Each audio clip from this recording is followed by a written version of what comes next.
pasimuno nito? Ako po. Ako po yung pinaka-pasimuno po nitong lahat kasi po matagal ko na po 'tong pinlano.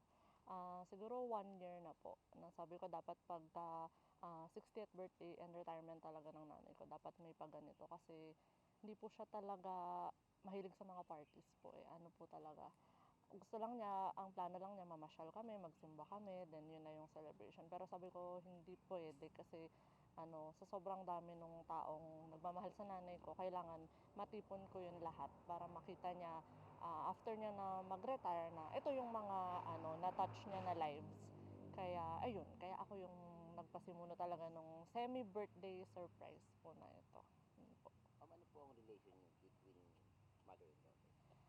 Um, Very close po ako sa nanay ko kasi ano talaga parang kahit po ganito na yung age ko sobrang dependent pa rin ako sa parents ko, especially sa nanay ko. Kasi nga po tawag po sa akin anak ni Mampahati talaga. So, kilala po ako ng tao na anak ni Mampahati kasi gano'n po yung gano'n po yung cut ko muna po ba? Ayun po. Sige Saan ma'am, po? tuloy mo na lang po dun sa naputol. Yun po. So, ayun po, marami po kasi talagang nakakakilala dun sa nanay ko and sobrang natutuwa po ako kaya kasi ang dami niyang taong natutulungan na mga estudyante.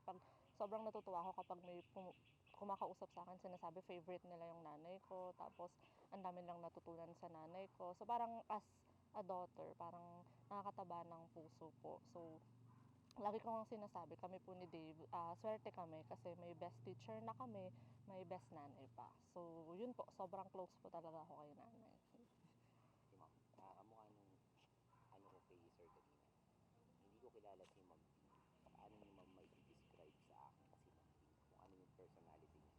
Paano niyo ma'am i-relay sa akin kung Ano po, kasi po, si nanay po kasi teacher. So, parang likas na po sa kanya na may pagka-strict siya. Pero sa bahay po, sa totoo lang, hindi niya masyadong na-apply yun.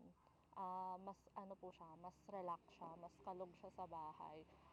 Siguro sa kapatid ko, minsan, napapaghigpitan niya lang kasi syempre, kailangan syempre namin laging magpaalam pa rin kapag aalis. Pero yung nanay ko po sobrang happy-go-lucky niya.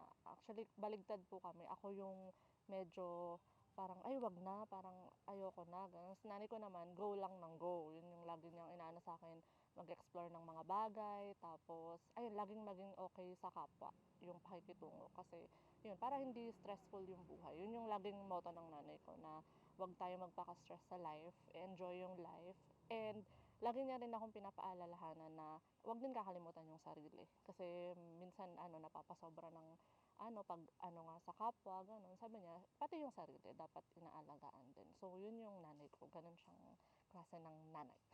Yun po. okay ma'am, ito ma'am si, ano mo tawag nun? Nanay, Nanay, mami. nanay po, Ito si nanay po. nanay. Mm. So, mapapanood niya to, madidinig niya yung message mo pag nagawa na yung video. So, wala siyang kaalam-alam sa mga Oo. sasabihin. So, parang surprise na rin sa kanya. Okey. So, eto ma'am, eto siya, nakaharap sa'yo, pwede kang mag-sorry yung mga bagay na hindi mo na sorry sa buhay mo Mm. na hindi mo nasabi kay mami, Opo. kay nanay. Tapos, din after nun, mag-message ka sa kanya Mhm. para sa kanya.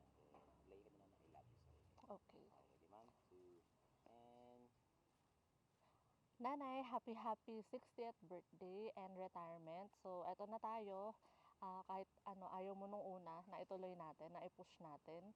So ang message ko lang sa'yo, thank you. Thank you kasi sobrang dami mong ginagawa para sa sa'min talaga. Like araw-araw na parang feeling mo hindi namin napapansin ni Dave, pero sobrang grateful kami do'n.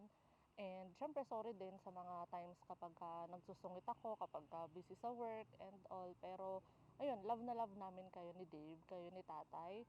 And yun, alam ko na bittersweet itong, retirement mo kasi siyempre ano, gusto mo siya kasi makaka-graduate ka na sa mga modules, sa mga reports, ganyan. So, congratulations. Pero alam ko na malungkot ka rin kahit hindi mo inaamin. Kasi mamimiss mo yung mga estudyante mo, yung mga fellow teachers mo. So, pero don't worry kasi lagi naman silang nandyan. And ang mahalaga ngayon is mas marami na tayong time para mamasyal, para kayo ni tatay ay mag-enjoy niyo yung senior citizens discount niyo. Yun, so gusto ko lang talaga mag-thank you sa lahat-lahat. And yun, sana lagi lang kayong maging healthy and happy ng mahabang panahon. Yun lang. I love you, nanay. Okay.